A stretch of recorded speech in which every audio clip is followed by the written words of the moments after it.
episode 2216 of the number one podcast in Apple Podcasts for job search. This is No BS Job Search Advice Radio. I'm Jeff Altman, the Big Game Hunter, and welcome. This is an interview I actually did a year ago, and for some reason, it wound up not getting released. And I apologize, but it's a very good interview I did with John Michael. And you'll notice his accent, as I joke, is not from Brooklyn.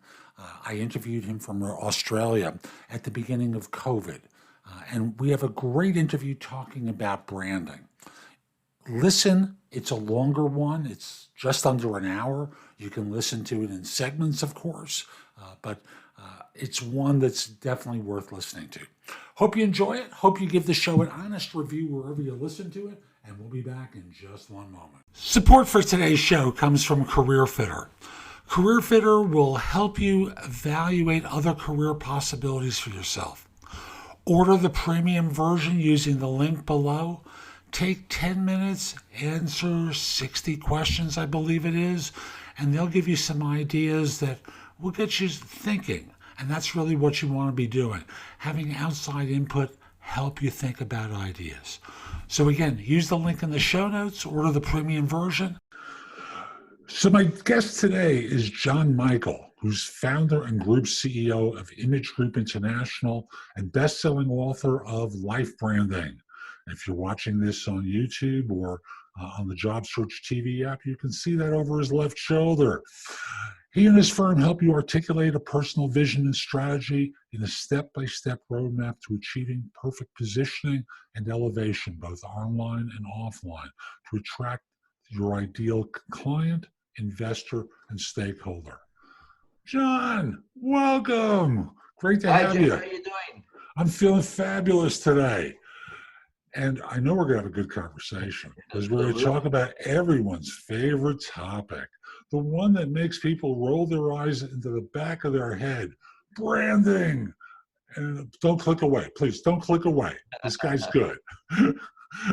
And let me just start with the obvious question. People don't like to think of themselves like a hamburger, a detergent, or any other type of product. But they are, aren't they? Why does branding really make a difference to folks?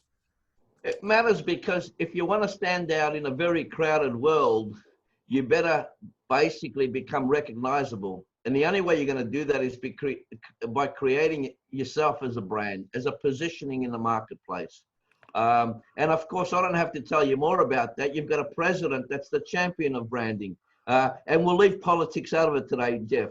So branding works. It works for Hollywood. It works for Broadway. It works for Wall Street. It works right across the board. Branding is positioning. So it's essential. And what happens when you brand yourself is you don't have to sell yourself anymore, Jeff. And isn't that a great thing? Don't we all like to be bought as opposed to for us to have to sell ourselves? You know, it's so funny you talk this way because, you know, one of the things I always tell is a story about an American product. And by the way, folks, that is not a Brooklyn accent that you're listening to. There's a U.S. product called Charmin that got introduced many years ago. And, you know, it's toilet paper. You know, like, what's the big deal? It's toilet paper. And they came out with this obnoxious commercial that everyone hated, but they bought the product. Because, and it's the notion of being able to be in people's minds, to have mind share all the time, so that you don't have to sell yourself anymore. They just know you, right? Spot on. Absolutely. And that's a great example. And that's what it's all about. It's about, you know, we're talking about a world that's changed now in the last 3 to 4 months, like nothing before in memory. It's going to be a very, very competitive world, more so than ever anything we've experienced in the past. So how are you going to get noticed? How are you going to become memorable? How would people know that you matter unless you start positioning yourself in the, of course, online world, because that's going to be important for leverage, but of course in the offline world as well. So your brand, from my perspective, on a very simple perspective, is really your reputation. It's how, you know, it's how you're seen in the world, and it's essential from that perspective. You know, life is so short. We're here one day, and next day we're gone. My story to my clients is this: you've got one opportunity to really express yourself, this deeper message that you've got, your story that you want to share with the world. If you don't do it, who's going to do it for you? If you don't do it, who's going to do it for you? So you've got to get right onto this. And I know if you're an introvert or you're a bit shy or so on, you might sort of pull back and say, oh, I don't like that, or get squeamish about it. But the reality is it all matters. And your brand, your personal brand matters a lot. And for the introvert, I always think of the brand as being the competent, capable one who doesn't toot his own horn, who doesn't need to self-promote, who's known and has that reputation that everyone goes to. And that becomes the brand, right? Sure. And absolutely. And some of my greatest success stories have been introverts.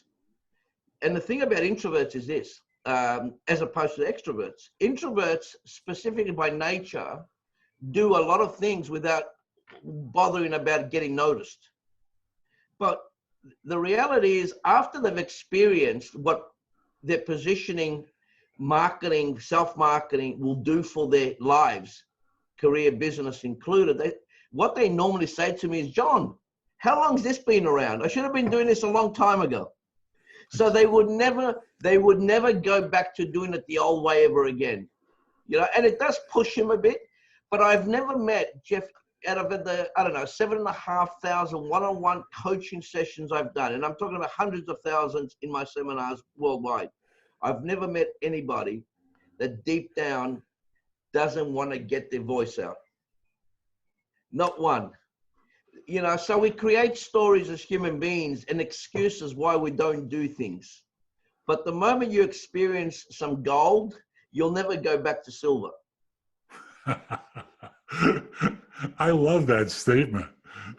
So we've convinced everyone they should pay attention and start looking at branding themselves, creating reputation so that people come to them. By the way, out of curiosity, do you see a difference between reputation and brand for individuals professionally? And if so, what's the difference? Again, on a very simple level, basically, your brand is what will communicate about your reputation. So although I'm using them virtually the same, there is distinctions, because your brand positioning in the marketplace is what you're going to be known as, your reputation. So reputation is really how the world sees you outside of you. Yeah. Mm-hmm. Brand is part of that as well, but brand also is how you see yourself inside of you as well, if that makes sense. So what happens with brand is you've got the opportunity to change aspects of your brand that you don't like anymore, that maybe you've evolved from, or you've got to readapt. For instance, in this current crisis that we're all living through, rebranding or repositioning yourself is part of the pivot, essential. And if you haven't got that in your cachet of, in your toolbox, you're going to be in a bit of trouble, because what you've learned in the past will not necessarily lead you into the future that we're going into. And have you noticed from just a skills point of view and just a way of being, where we're at right now with a lot of people, millions of people around the world, it's basically what's more important right now is your copability skills as opposed to your capability skills. Interesting. That also is part of your personal brand. And I believe how you cope with what we're going through right now in the employment market, business market, life market, is how your personal brand will be defined.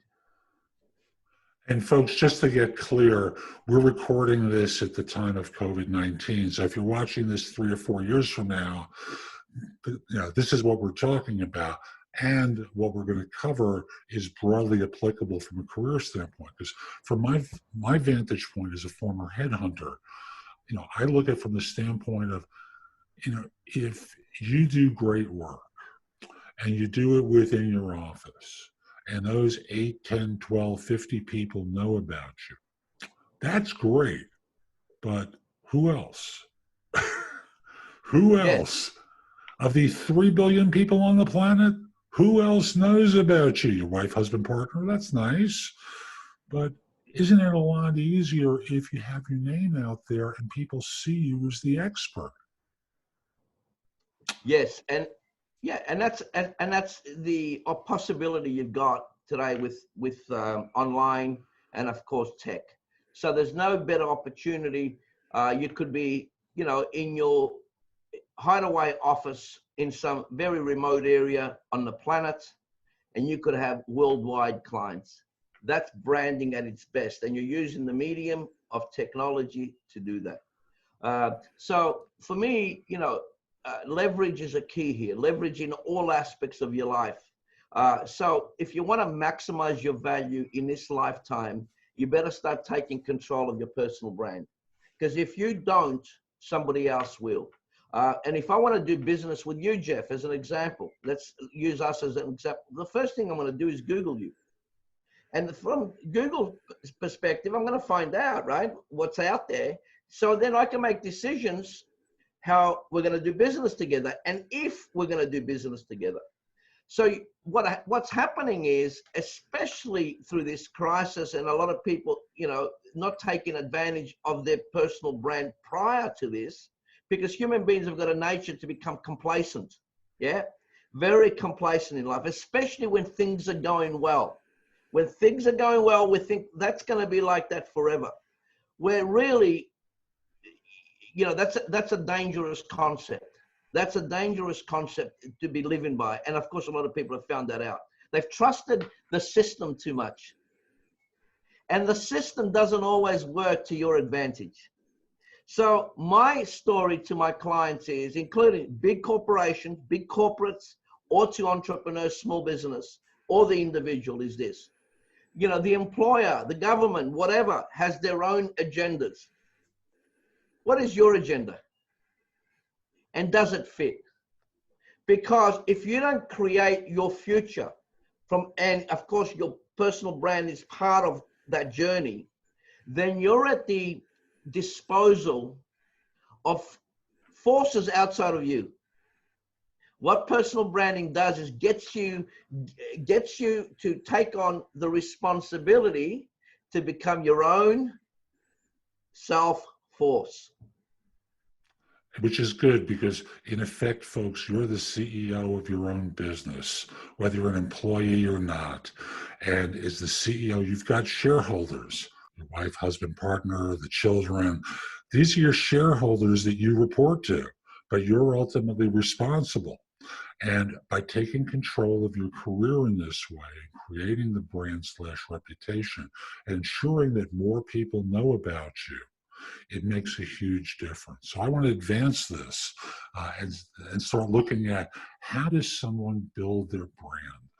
I know you have a step-by-step approach. Let's do it.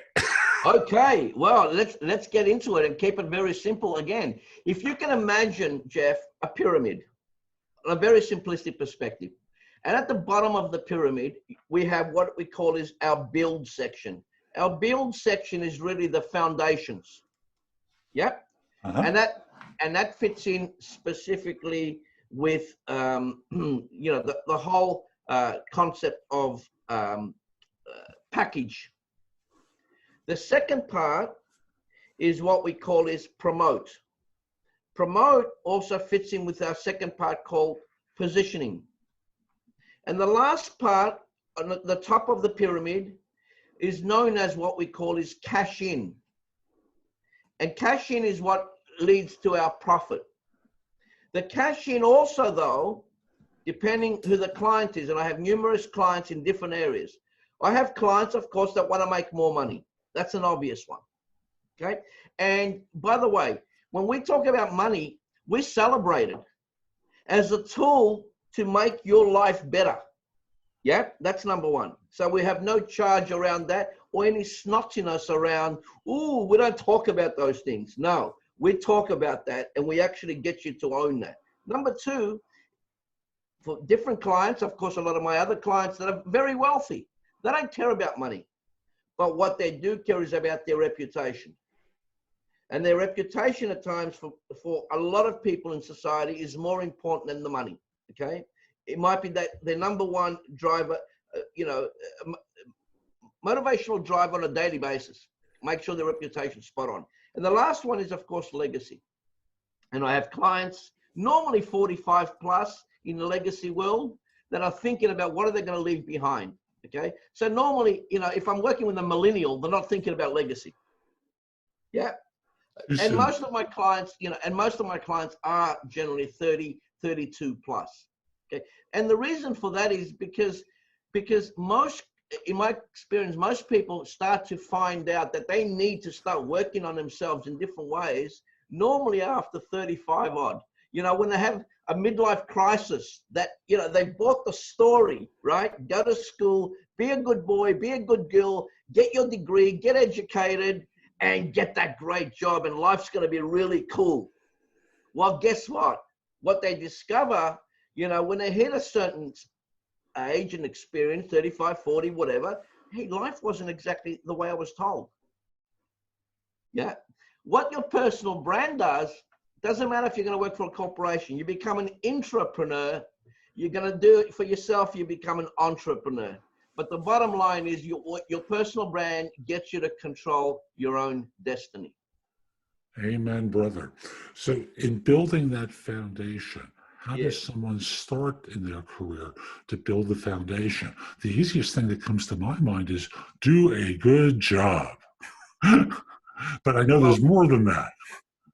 Definitely do a good job, and that's a great start. But I've got to tell you, I've branded men and women that have done actually an average job. And that's the thing with branding. You don't have to be the best, because branding is, the positioning is a perception. It's a perception in the marketplace. So when, I meet somebody that's a perfectionist and wants to get it 100% right all the time, okay? I know that, there's probably a lot of anxiety going on there, and all sorts of other stuff. This is not about being 100%. I call it, it's about being a perfect imperfection, because that's what we are.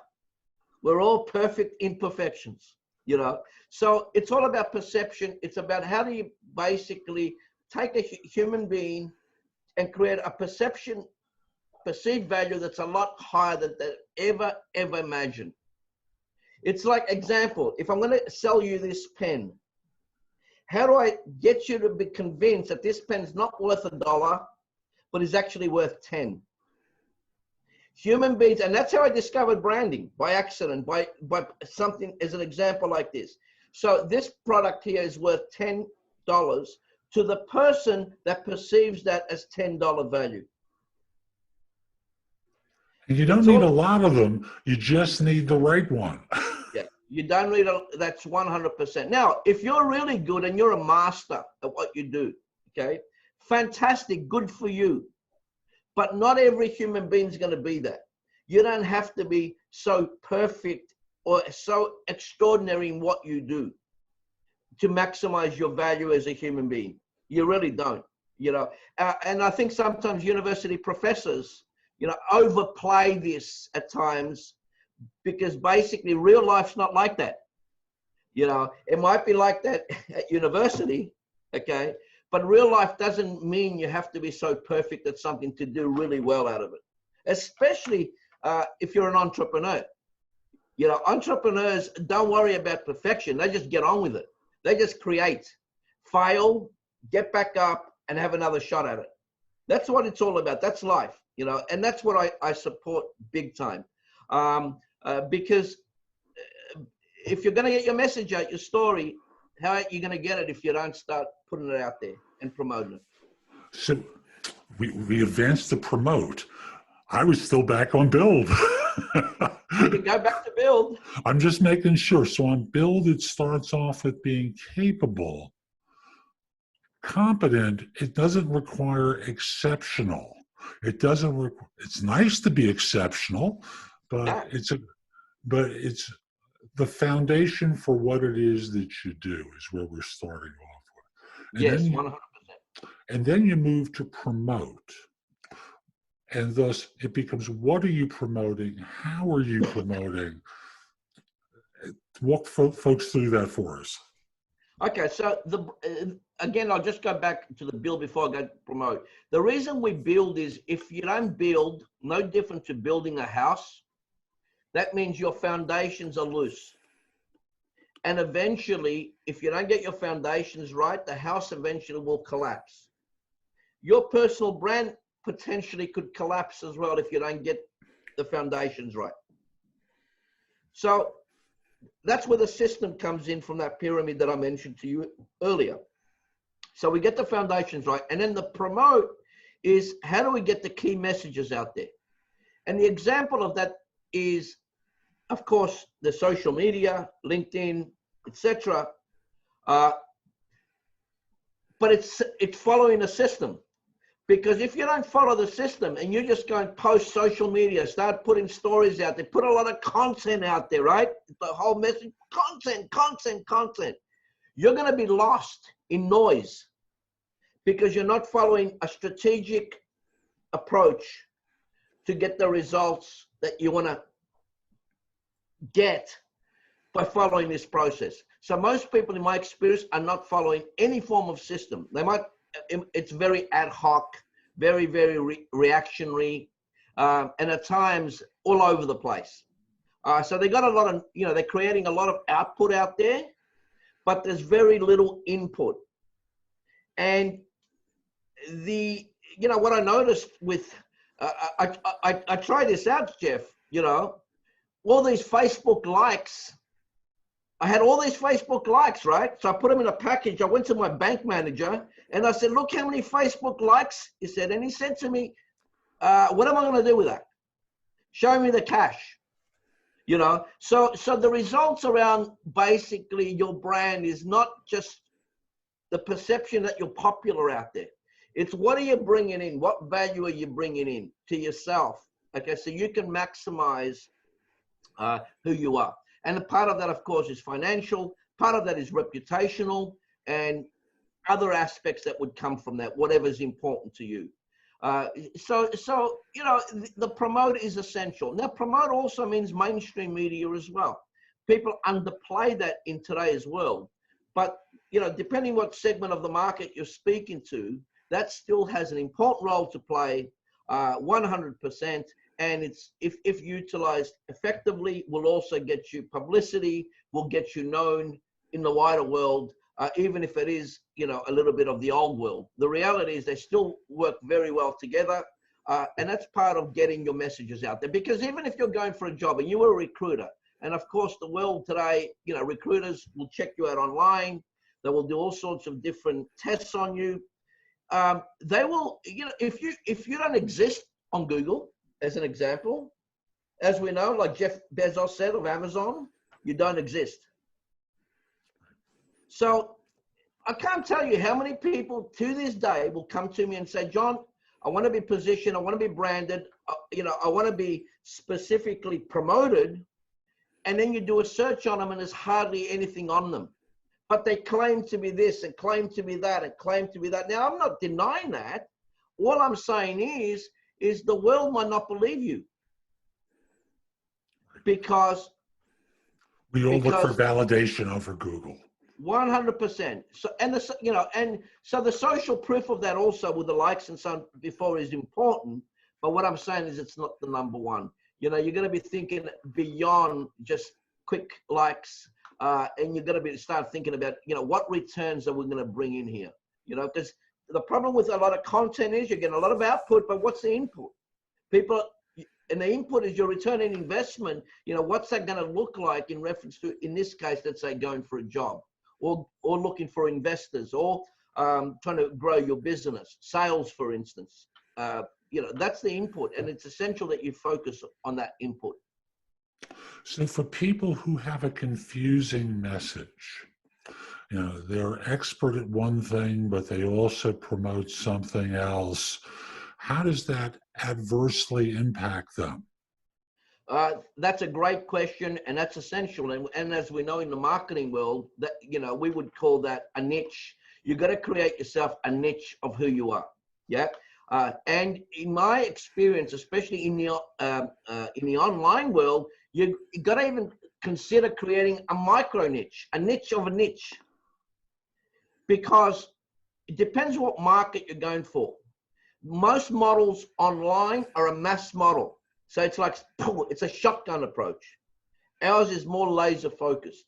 So we would say specifically, whatever expertise you want to promote to the world, create that niche and stick to 1 to 3 maximum. That's it. But that one focus is the best. So you start with whatever that niche is, and then you might have, sub niches under that. But up to 3 is probably the best from a simplicity point of view to get you started.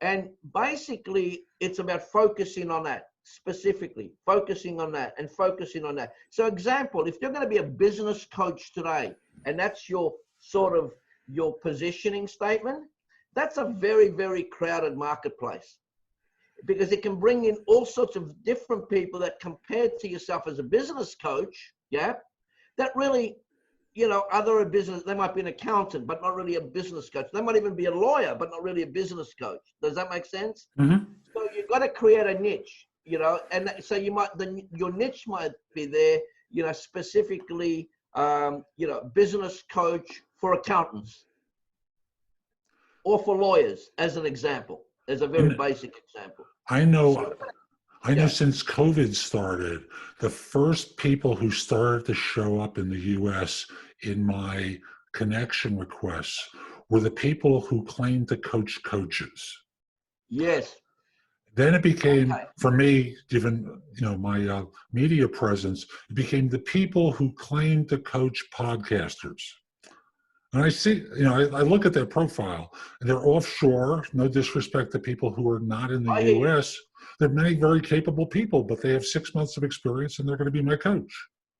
Yeah, you're spot on, and that's 100% correct. What you're alluding to, Jeff, is occasionally to coach, you need a bit of silver hair. Or no hair. Or no hair. Hey, by the way, the no hair bit, I'm known as an image maker, right? So, some people, I've had bald clients, obviously, and they said, what am I going to do about this? I said, hey, I'm good, but I can't create miracles. Okay. Okay. So you're dead right. I mean, look, experience is everything. And what we're talking about here, and I know your reputation, I know how experienced you are. The key here is it's lived experience. And this is essential. It's not basically pulling out a book and reading from the book and telling me what an expert you are. Because as you know, okay, especially even in a live interview like today, an expert, a so-called expert can be tripped so easily by a smart interviewer, okay? That they really are faking it. Now, I'm not making a big deal out of, it's okay to, fake it till you become it, right? No problem with that as well, because it's part of setting up yourself for the future, right? No different to what, Socrates said in Act As If. But the thing about that is experience matters, and it matters so much. So that's why today, in today's world, again, we're talking about COVID crisis that we're living through. Experience will be, if you've got, that lived experience, and you're facing this crisis, and I faced 3 crises since, the collapse of the share market in '87, right?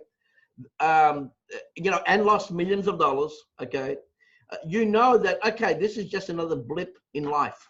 It's not the end of the world, especially if you're, 25 and you haven't had these life experiences right now, and you get unemployed or whatever. It's like, oh, what's going on? Yeah.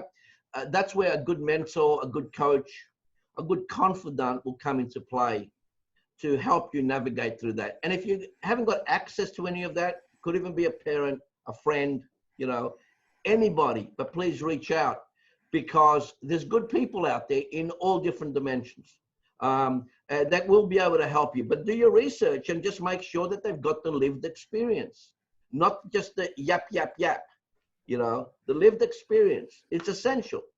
It's That's funny. why. I'm sorry, please continue. No, go ahead. I was I'm about to okay. say, you were talking about reaching out to other people. And, you know, one of the things I always point out is you have to make sure they're actually capable. Because it's one thing to have a wife, husband, or partner that's in a field, and they're good amateurs at giving Yes. career advice. And that being a good amateur is from their lenses of their experience. There's no relationship with you and your experience. So it becomes really important that you recognize what you can accept from them and what you should politely nod at and disregard. And same thing with mentors. Often mentors are institutional advisors who are there to tell you, don't leave. We can work things out. And they're there to basically promote you within the organization, maybe, but often they're there as like placebos to pat you Yes. on the head and say, it'll be okay, don't worry, it'll be fine. That's right. That's right. And what you've just said that about patting you on the head and making you feel good superficially, I think a lot of people have discovered now through all the retrenchments and the unemployment happening worldwide, that the so-called story you were sold that you are, part of the family.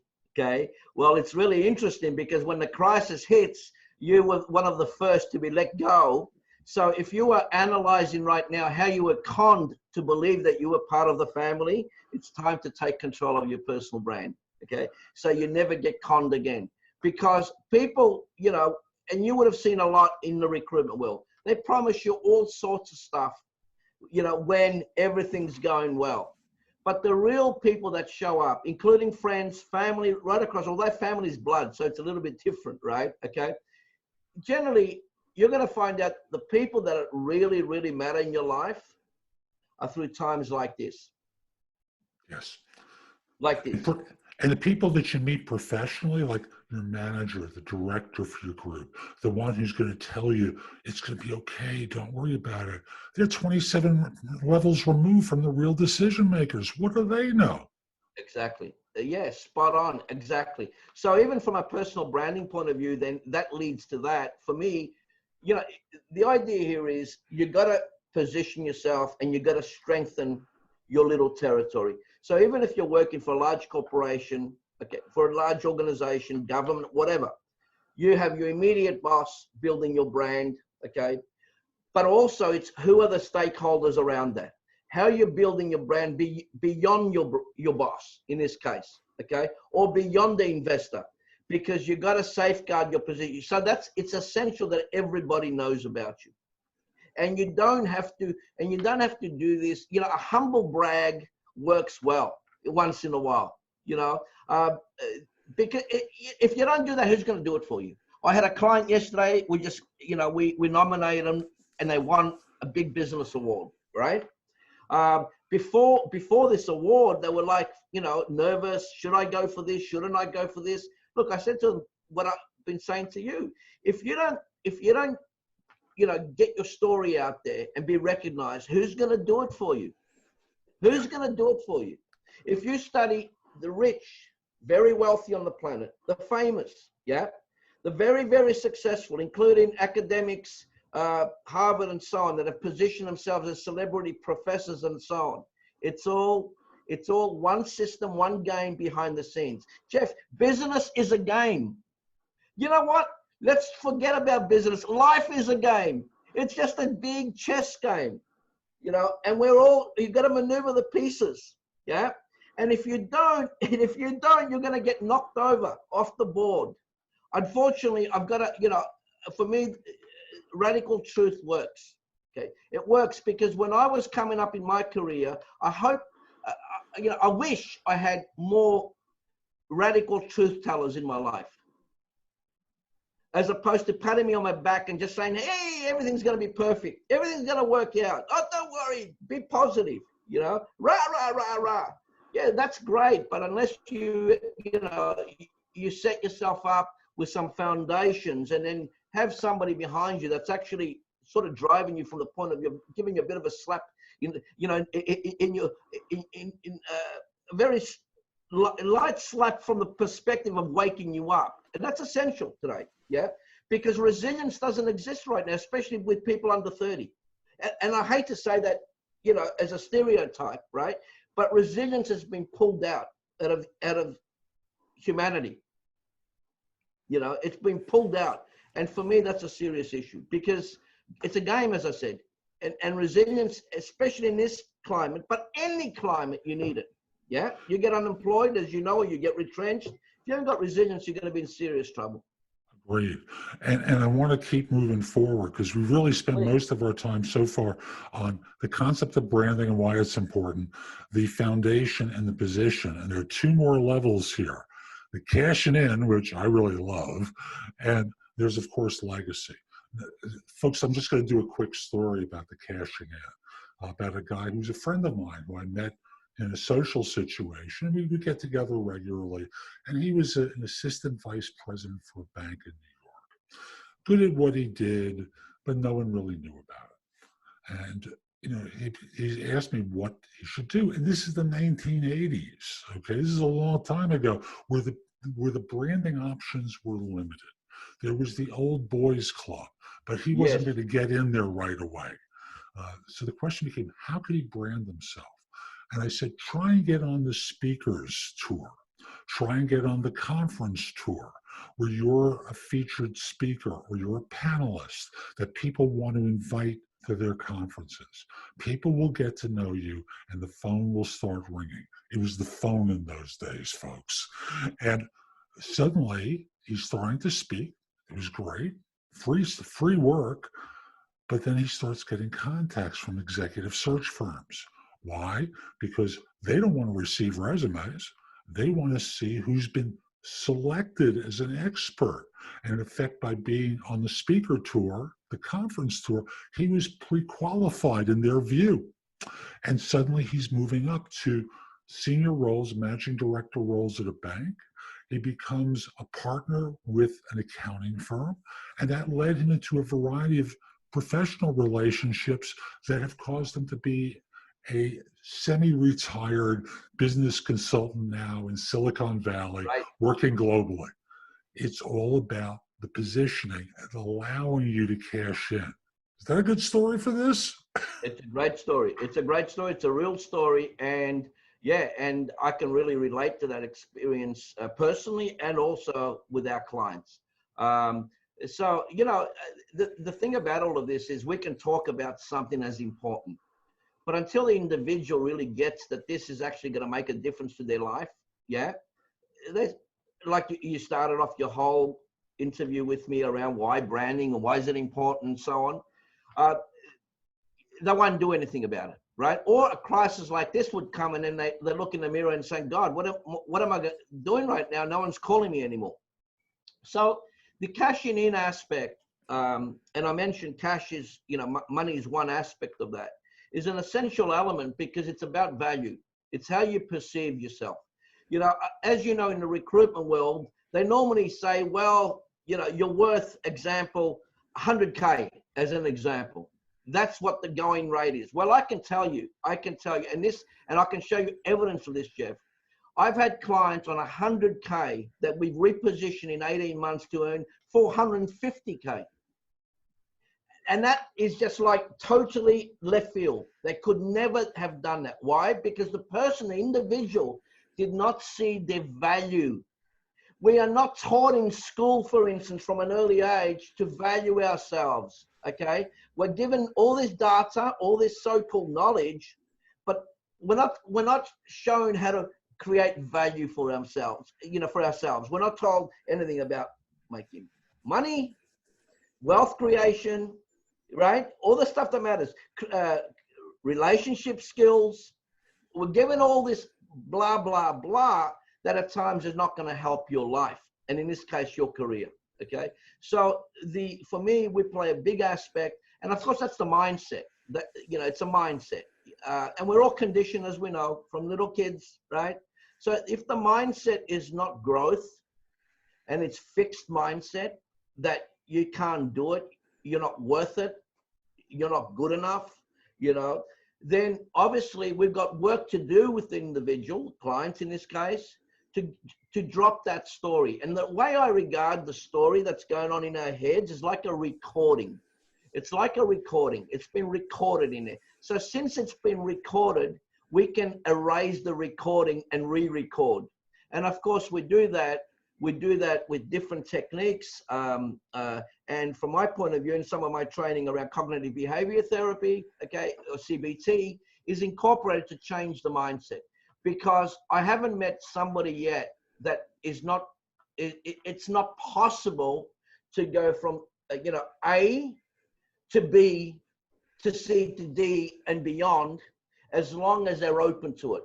And as you know, as a coach, the client also has to be coachable. If they are not coachable, or if their ego is out of control, narcissistic from the perspective of they know everything, then it's like, what are you doing here? I can't help you, right? Okay, and this is essential. So as a coach, you've also got to know which clients not to take on and which clients to refer on to somebody else. Hopefully your competition, so then they can bother them. Agreed. And it's so funny that you talk this way about passing people on and recognizing who you can't help, because the ones that you can't help suck a lot of energy from you. And it really eats you up from the inside, because, I don't care what career you're in, the people who are the vampires, I'm using a strong term here, are energy drains. They affect your other work. You can't do your best for others with them being like a leech on your body, drinking the blood out. So I agree wholeheartedly. And it's hard for people to see that for themselves, about themselves. Yes, and 100%. And we use similar language that you've just shared, surprisingly, because it does feel like that. Somebody's sucking your energy, sucking your life force. Yeah. And again, in life, you've only got so much energy. You haven't got unlimited energy, contrary to what we get told sometimes. So you've got to really, really manage your energy, if you're going to be effective. So from that perspective, you've got to also, what you're alluding to, I think at another level, is who are you spending time with? Who are you communicating with? Who's around you? And that's also part of your personal brand as well. Okay. But I got to tell you,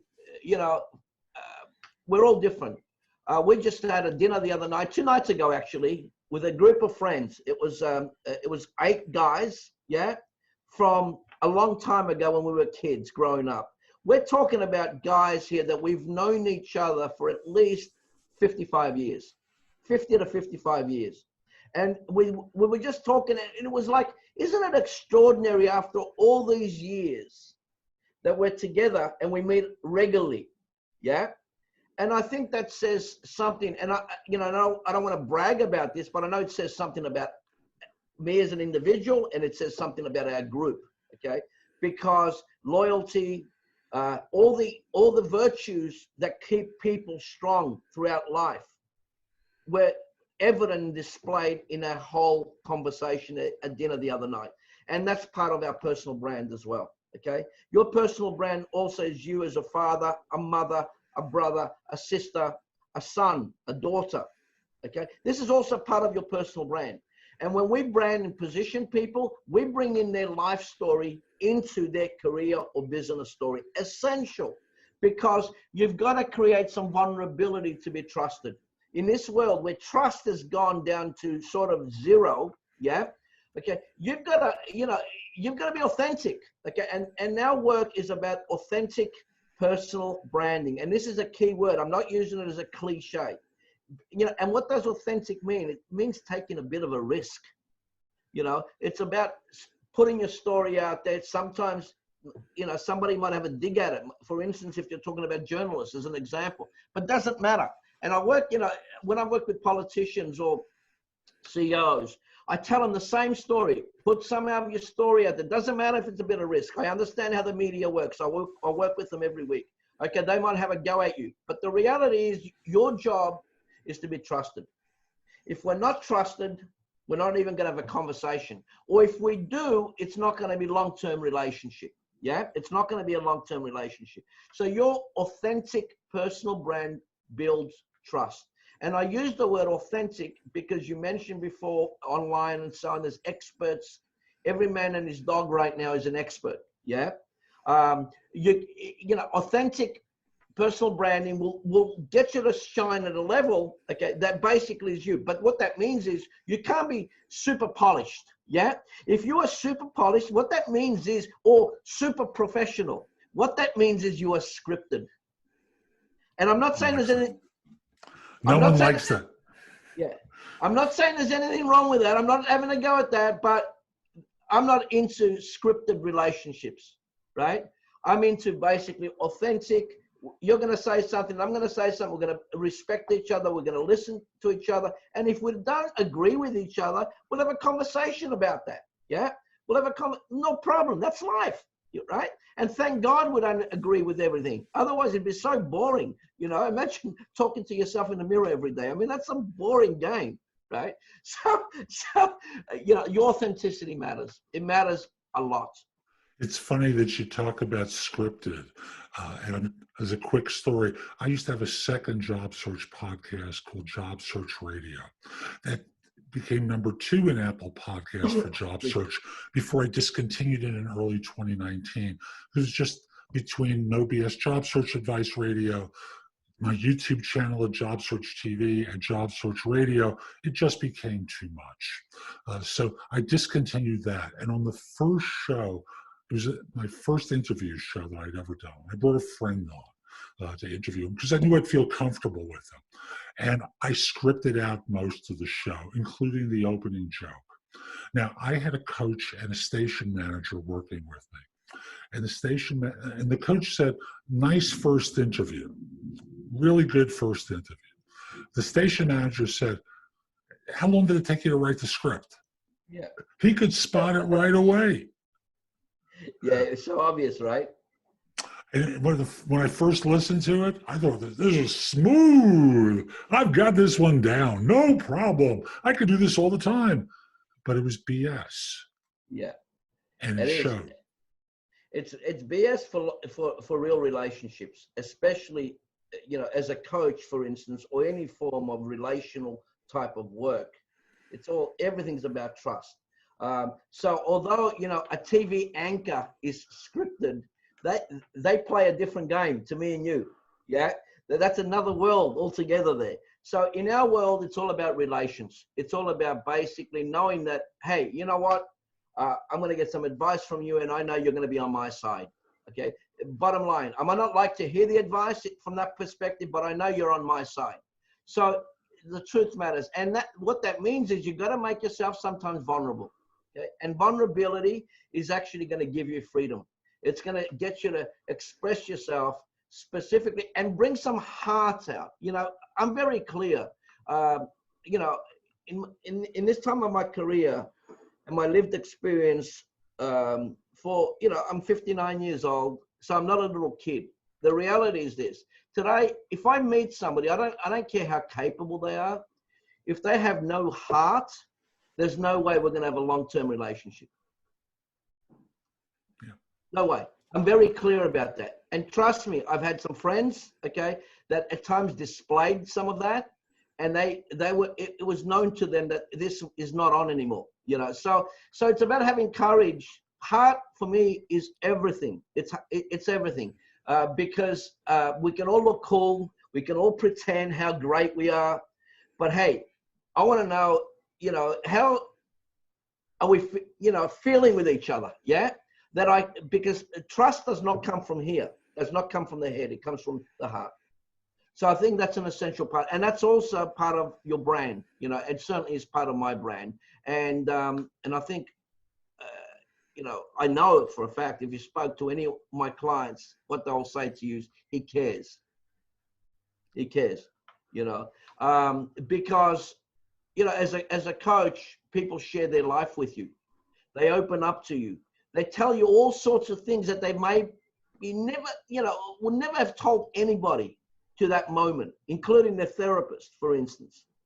So when they've shared so much love, you know, because that's what I see it when they open sharing like that. It's like you want to do the best that you can for them. By the way, for me as a coach, it makes my life harder because I've got to keep on thinking about this and coming up with solutions, right? Okay, not that I'm complaining, but the thing is, that's when you're going to make the biggest difference. Okay. And that's what we all go for. And that's really the thing about cashing in, that people think it's only about the money, but it's about making the difference. The money comes with the ability to make the difference and being perceived as someone who can make a difference. But you spoke about one thing, and then we have to start wrapping things up. Yeah. You spoke about courage. There's a coach that I learned from at one point named Lance Secretan, who came up with what he calls the Castle Principles. And it's an acronym for courage, authenticity, service, truthfulness, love, effectiveness. Right. And it starts with the courage. People always forget about courage because our times these days don't seem to value courage, except the ability to weep at the drop of a hat. So I'm just going to wrap things up. One extra statement and say, there's a men's retreat weekend I used to lead for many years. And as the attendees would arrive, they'd be asked one question: who are you? And that's really what branding is all about. Who are you at your core? It's not about the job, although the job is a big part of it, but it's who you are as a man, who you are as a woman, at your best, with all those dimensions. And if the firm doesn't accept those dimensions, maybe it's not the right place to be. Yeah. So, John, thank you. I know there's so much more, and I'm really enjoying talking to you. At some point, we ought to do another round. How can people find out more about you, the book that's over your left-hand shoulder, the whole shooting match, okay? Well, what I'll do is I think the best thing they can do is even download free book online. I have the links for you. And that will give them some information that's beyond what we've discussed today, and will give them an opportunity to self-start themselves without even hiring a professional. That will be a great spur to start getting more conscious about what we've discussed today and really taking it on board. So that would be good. But, our website's obviously www.imagegroup.com.au. You can find us there. Check us out, and but certainly check out the ebook, because the ebook is it's got some great information, and I think would be highly valuable to you as a great starting point on personal branding. And I just want to make sure, folks, that you catch the correct spelling of his last name. It's pronounced Michael, but it's spelled Michael. And the web address is imagegroup.com.au. I told you it's not a Brooklyn accent. Yeah. Well, it's Brooklyn, Australia. Excellent. And you're going to send me the links so I can include them in the notes, Absolutely. right? 100%. You'll have everything there, and I'd love to be service to your people. And of course, it's been great chatting with you, Jeff. You're a professional, and you know your stuff. So it's been a privilege being on your show. Thank you. And folks, I'll be back soon with more. This is Jeff Altman, the Big Game Hunter. If you're interested in my coaching, you just visit my website. So that's today's show. I hope you found it helpful. And if you did, here are a few things I can do to help you with your job search beyond simply being your coach. First of all, I've got a new book out called The Right Answers to Tough Interview Questions. It is like a cookbook with answers to tons of interview questions that you're going to be asked on interviews. And if you pair it up with my other new book, The Ultimate Job Interview Framework, they are a terrific pair of books to help you with interviewing. In addition, I have a new service where you can practice mock interviews. If you go to thebiggameHunter.us/mock, I've got a service there, very inexpensive, like $99, where we have mock interviews set up. I'm going to be adding more to it very soon, but you can record your answers to them, and then I can critique them and help you perform better on them. You probably have noticed my show notes are pretty thorough with products and services that can help you with your search. And connect with me on LinkedIn at linkedin.com/in/thebiggamehunter. Lastly, my website has a ton of great information. That's thebiggamehunter.us. Now, if you're not ready to go there and go through the blog, put the address in your phone, thebiggamehunter.us, Jeff Altman. So this way, when you're ready to go, you have a way of getting back to my website. Hope you have a terrific day, and most importantly, be great!